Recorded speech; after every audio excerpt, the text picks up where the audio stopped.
Good afternoon, everyone. So what I'm going to present is what we did back in, actually we did a fairly consistently in the last 2.5 years. So it's called the Engage program. What is the Engage? We have a website link there. If you want to search, you can go to engageengineering.org. So it's an extension service project funded by the National Science Foundation. And it's really to provide useful and practical and research-based strategies and information to the general public. So anybody can really go onto the website and look at what's being posted there. It's a lot of information, and it's a very, very good resource. So the goal, this is a long one, but the goal is to really increase the capacity of engineering schools to retain undergraduate students. Okay, so through the 3 research-based strategies, through the day-to-day classroom and the educational experience. So these are the 3 research-based strategies.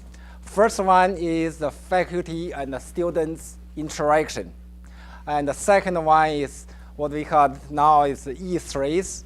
So it's really engineering, everyday engineering examples in your technical contents or concepts in the classes. And the third one, I highlighted in red, is really the spatial skill. That is, that's part 3 of the 3 research-based strategies. So this is the Kettering University Engage team. So Jackie is the lead for the faculty-student interaction, and David was the lead for the E3s, and I'm the lead for the spatial. And Betsy, is Betsy here today? Okay, we can continue to ignore Betsy. But Betsy was really the point of contact for Kettering University. Okay, so Kettering University was the first batch of 10 selected schools back in 2010. So we are right on top of the list, not just because we are good, but it's also alphabetical. So I think, Arizona State University now took over mainly because it's alphabetical. So Purdue University, and just to name a few, and also the Michigan Tech, they are the big players. And I think I was telling Pat this morning that quite a few universities within this group, they use the Purdue test, spatial test, as the entrance test for engineering programs. In other words, if you don't pass this test, you cannot go into the College of Engineering or be in the engineering program. That's how important they are. So what is the spatial visualization skills? It's really, put it plain and simple, it's really the ability to see and think in 3D. So research, plenty of papers have been published, and the research has shown that with enhanced spatial skills, students can do much better in almost all engineering and science technology areas. So you can add to this list, for example, today's new technology like nano, composite, and even for the traditional material science, really the microscopic structure of materials, you don't have the models or the access to the powerful microscopes. So the ability to see and imagine, think in 3D is so important. But the good news is spatial skills can be trained and can be learned through practices and through trainings. So I'm going to show you what we did back in 2010 and also a couple of years after. So the objectives of this work is to develop an approach. Different schools do it differently. You can develop a new 1 or 3 credit class I'm going to show you what we did here in Kettering, based on our special situation and what the team decided. This approach, put it in 3 words: test the student, test and train, and then find out what's before and after, find the difference before and after.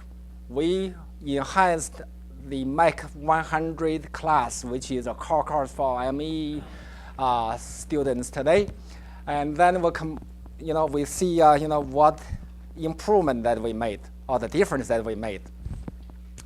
So this is a simple example of the Purdue test. It's called PSVTR, meaning it's a Purdue Spatial Visualization Test rotations. We all know that any 3D object will have 6 degrees of freedom, right? So 3 directions in X, Y, Z in Cartesian coordinate, you can translate or move, and 3 rotations about X, Y, and Z coordinate. So the program, the problems are designed this way. So you have one 3D object, okay, is being rotated from this position to that, okay? Now, if you want to draw an analogy, this particular 3D object, okay, is rotated exactly the same way, then which of the 5 answers is true? D, C. Okay.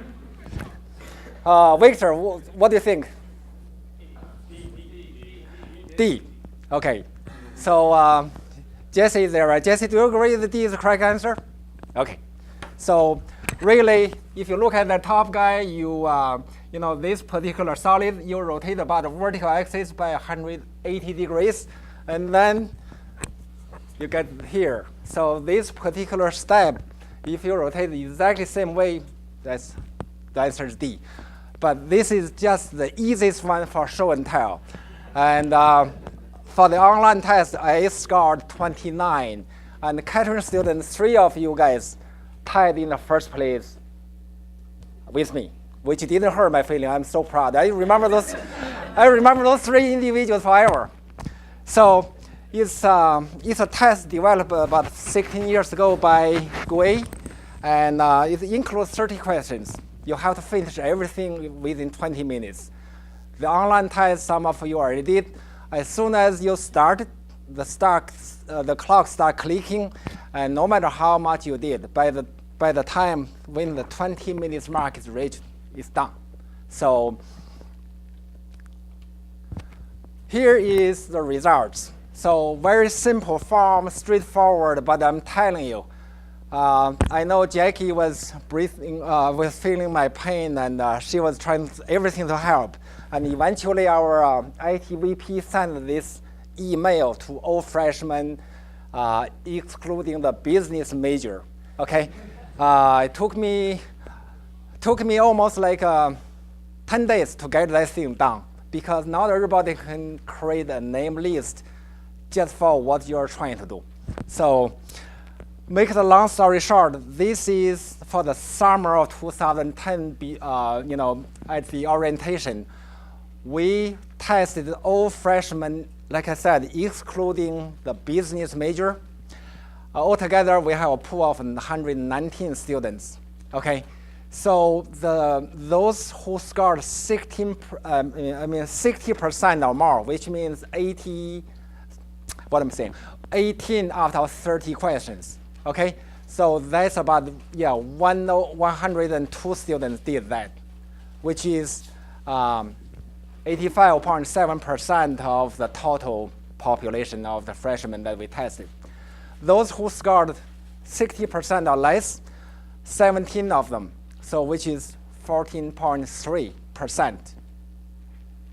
Now, if we look at the gender breakdown between the boys and the girls, so the overall score is 23.2 out of 30, which is 77.3%. And among the total of 100 19 students, boys scored 26.8, which is almost 90%. That's among the best of all the partner schools. So Kettering is good, particularly for boys. But women students is 20% lower. The reason there's a lot of research behind it. We are not alone. And our girl students still doing much better than average of the partner schools. I'm telling you, I showed the result and discussed with other colleagues from, say, University of Louisville, and also Professor Sobey in Michigan Tech. We did very good. So again, I'm not going to touch the reason behind the gender difference. For those individuals who want to find out why, I have quite a couple of papers to show you. So what we do next, based on the results, the pass-fail and the percentage. So if we look at the number of students who pass and fail, then among the 94 male students, okay, 86 passed and 8 failed. Okay, that's about 91.5% passed and 8.5 failed, which means you score lower than 60%. And then for girls, so among the 25 girls, 16 scored more than 60%. We define that as a pass. And then 9 failed, which is 36%. So with those 17 students, 8 here for boys, 9 there for girls. What I did was, through the team discussion, so what is the action plan? So we need to recommend, the keyword is recommendation. It's not a requirement. We cannot put a hard requirement unless it's a university policy, which will take maybe at least 5 years to get into there. So we got something done right away. So we recommend those who go to our Mac 100 classes. Okay, the first 2 or 3 weeks is all about visualization. And for that purpose, we ramped up and put a lot of more emphasis onto the visualization skill training. And then we look at how we did and what are the impacts. So this is the 11-week span of the Mac 100 class. So if you look at the 2 main columns, this is original, this is new. In the new course information, everything in red, that's what we put in, okay? So we added a couple of quizzes, including the Purdue test, and include the Sobey workbook, a lot of examples and the problem solving. We use that as an extra training. So for the second week, we're still talking about visualization and everything. So we use additional problems. I can show you some of the examples. And also the original dimensioning GD&T stuff was in week 8. So we pushed that forward to week 6, because when you look at the dimensioning of a part like this, you need to understand every feature, all the little details before you can model and design this part with all these dimensions and features defined. So I think for those of you who took a Mac 100, this is just a typical the visualization, the projection. So this, you are given 2D views, front view and side view, and you need to project the top view and develop the 3D view, which is the ISO view, right? And the second example is just the opposite process. Given a 3-dimensional image or ISO view, you need to develop all the 3 2D views. And also I moved the first assignment where it's Paul. I think I got your permission to do this. This used to be the 3rd year junior CAE class, first week homework. So we wrapped that up for the CAE class, so I moved this to the freshman class as a first assembly. as a first assembly assignment. I think the student loved it. So after that, let's look at this one. This is interesting. So among the 17 students that I recommend, through the email and everything, all kind of communications, I recommend them to, come to this class. So among the 17, 9 showed up. And among the 9, 6 ME students, mechanical engineering students showed up. They don't have a choice. They have to come up. So that kind of made my day because that's a car course. So they have to show up. But 3 other students, if I remembered correctly, 1 EE and 1 physics, and the other one I already forgot, but I got the old record.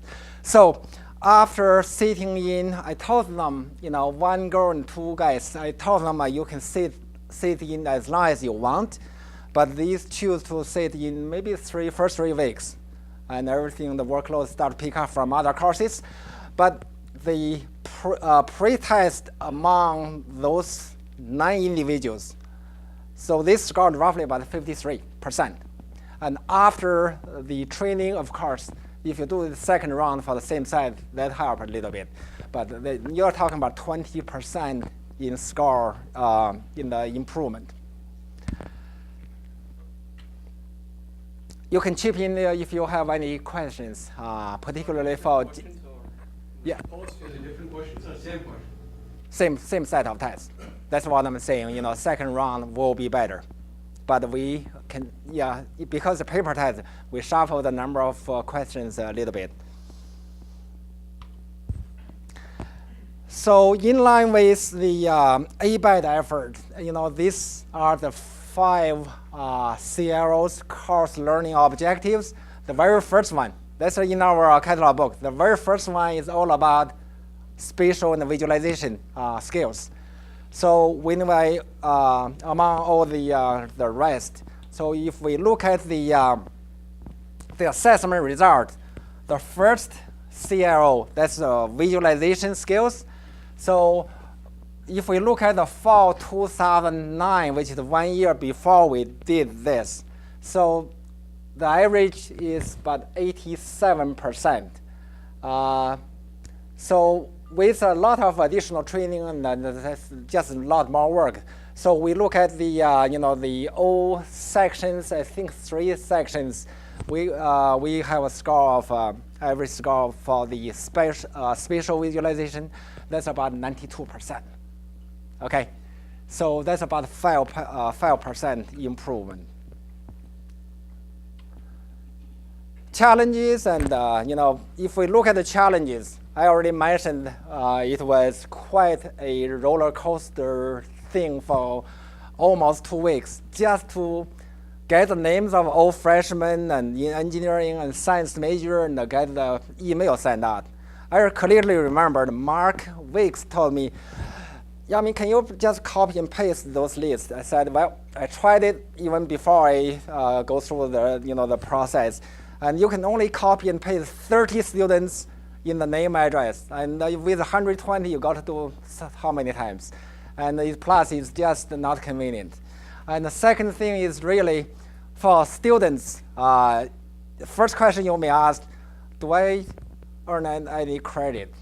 Is it required or it's voluntary? So if you make it required, not voluntary, then they will take it more seriously. Okay. So then there is an online version of the Purdue test and the paper test. Which is better? Through the first year, I slowly but gradually do switch to the paper test. I think it's more manageable, and also you everybody is going to do it independently because it's in the classroom setting, simply because nobody, they may have friends looking over the shoulder. No, that's the way to do it. No, this is correct. We know that's an honest and trustworthy result. So that's my personal belief. If Terry or Sherry, if you if you ladies want to do it differently, I can share with you all the procedures and what I experienced. Lessons learned. of course, obtain support across the board from administration to department and also fellow faculty members. I was lucky enough that just two of us, Kent pretty much did everything that I I talked to him real nice, and he did everything that I asked. And also, I was a course coordinator for Mac 100, so as long as we can make those changes without going through the UCC University Curriculum Committee and then the Faculty Senate, we can do it very, very practically but efficiently. Students, yeah, again, you got to make it mandatory. Otherwise, the result won't hold true. Also, the gender. Don't think that's easy, because the online test didn't have input is male or female. By looking at the names, for certain names, you have no idea. You cannot call, cannot email the student just to figure out it's a girl or boy. There's no way. So I had to write a little program calling a database. Based on the name, you have 99% chance you get it right, either male or female. That's just for reporting purpose. If you have 120 students, then do it manually is a lot of work. And also the reporting.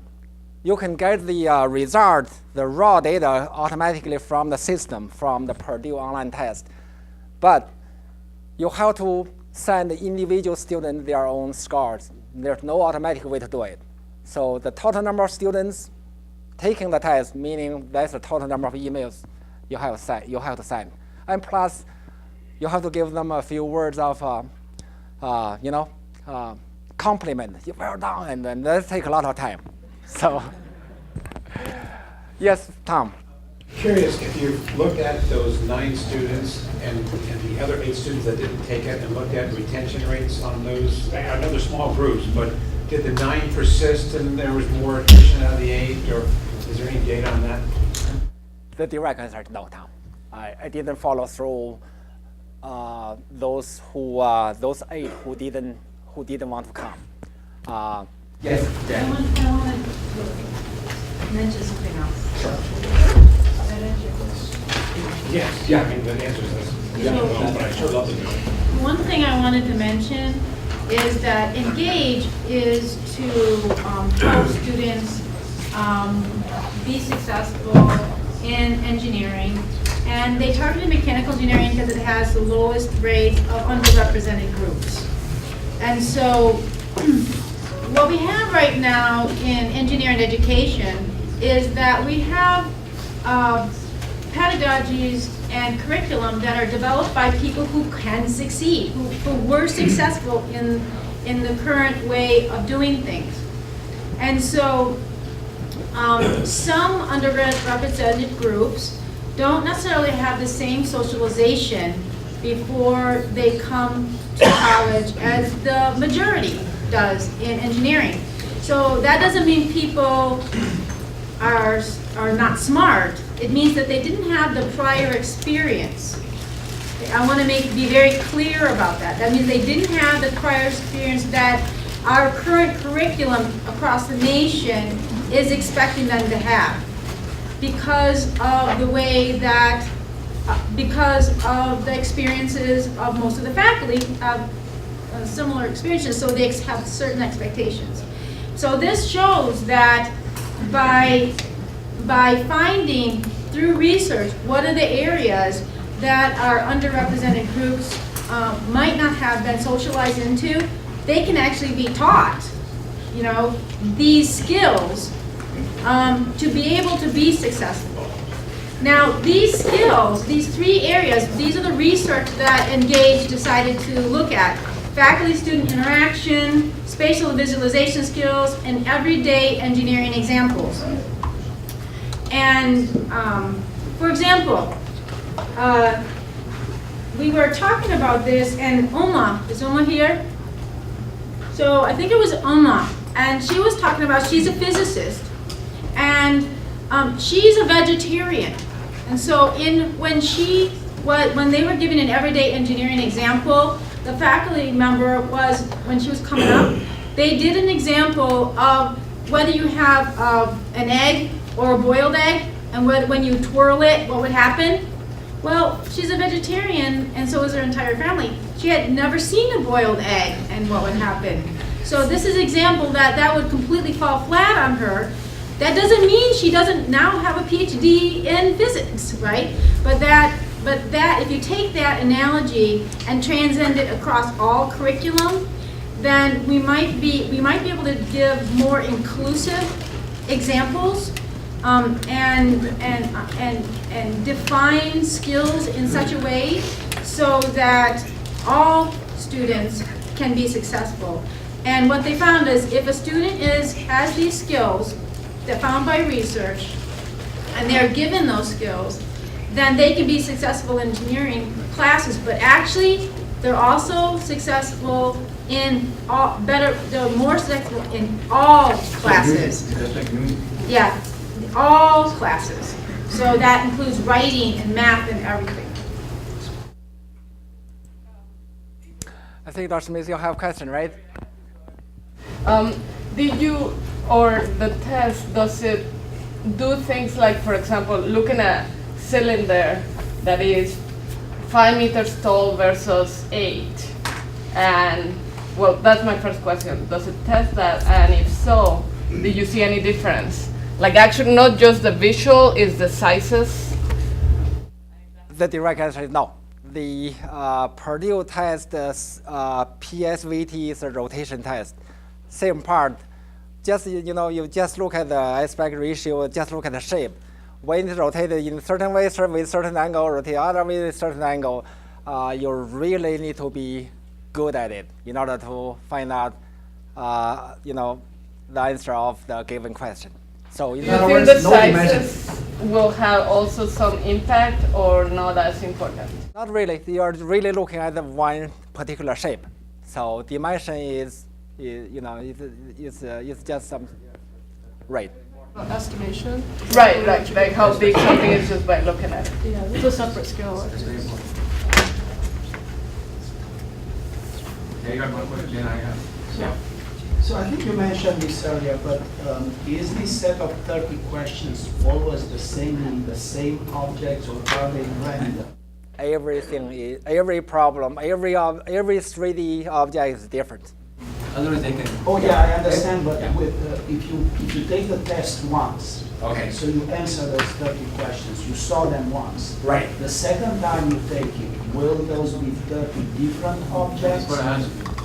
Same. They're same. That's same. They're repeat. And is this test available There's some variability. online, so can the Yes. students Yep, work they can- on it? oh, yeah. So how do you sort out the effect of, I've taken it once, now I know where to It loves the look for it. variability, yes. Yes. Is that, can that shift your There's result? always some variability in repetitive. Well, Test. it's a Purdue test and it's been published, so Yaomin could, we just use the test that Purdue developed. I'm sure it's developed according to what you're saying. Yeah. But we can provide in the information, right? Yeah. Absolutely. So you can look at it. It was actually taking a test done by Purdue and using it here at Kettering. Jackie, I think I know where he's coming from.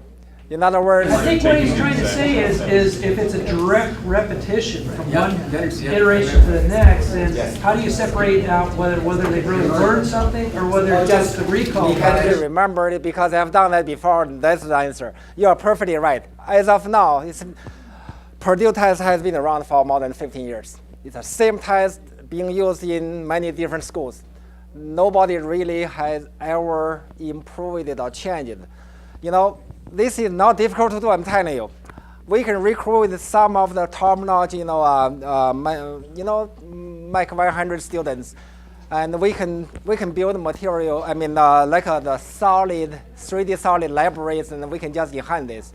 We can probably make that like a Kettering test, not the true Purdue test, but we can improve it. My opinion is that randomizing. Okay, so that's what I was saying. Randomizing these would Definitely provide help. a much better assessment of the actual effect of the. Absolutely. Absolutely. We thought about starting off with 3D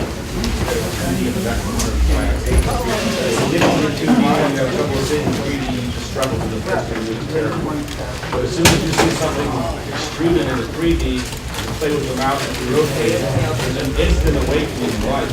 Oh, absolutely. So solid body. You see that in the very first day, and then you go back to the device, the two-dimensional shape. You start. You're right. You're right. But again, not everybody has access to a 3D CAD program, and